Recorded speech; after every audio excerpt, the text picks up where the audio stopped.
Hi guys! Welcome back again to our tipid vlog dito sa Japan. And for today's video nga, ayun o, kakagaling ko lang din ulit na grocery. And then, itong pinamili natin. Yan. So, kanina kasi pagpunta ko doon, expect ko na walang masyadong nakasale, gawa ng maaga pa. And then, yun, dito kasi is past 12 na ngayon. Past 12 na, so expect ko na walang mga sale. Pero pagdating ko doon, grabe. 50% ba? Yun, so isa-isay natin, no? Ito, unahin natin dito sa ito kasi paborito ko itong na to, no? Itong noodles na to. Yan, pork broth. Yan. So, tapos yung noodles niya, malambot, kaya napakasarap din. So, ito, nagkakahalaga to ng, okay. So, yun, nakita ko na, 99 yen lang ito.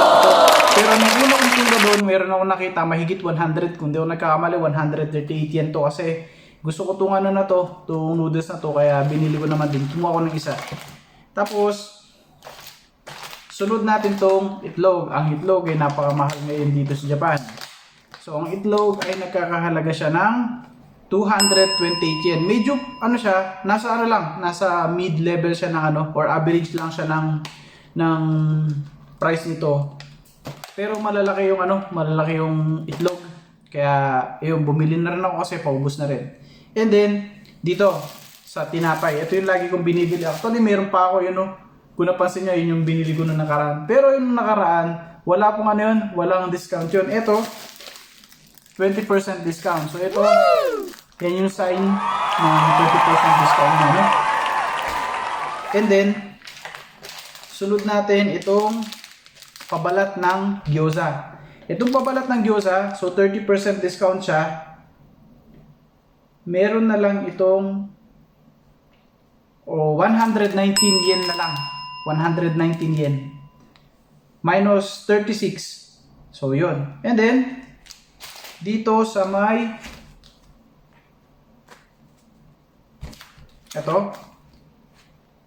giniling to na baboy, ang total niya ay 392, tapos 50%, tanggalin po yung 50% on 196.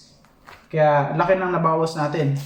Tapos bumili pa ako ng isa kasi sabi ko pang gyoza naman to. Ito naman ay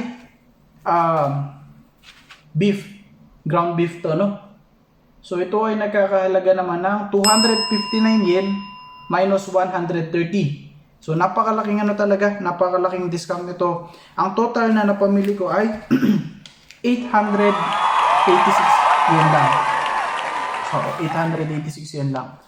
Napakamura compare sa sa bibilin mo siya ng walang discounted. So ganyan talaga ang buhay, Tsaga lang, tsempuhan lang din na maka-discount para kahit paano maka-menos tayo sa mga bilihin. So yun lang sa mga kababayan ko.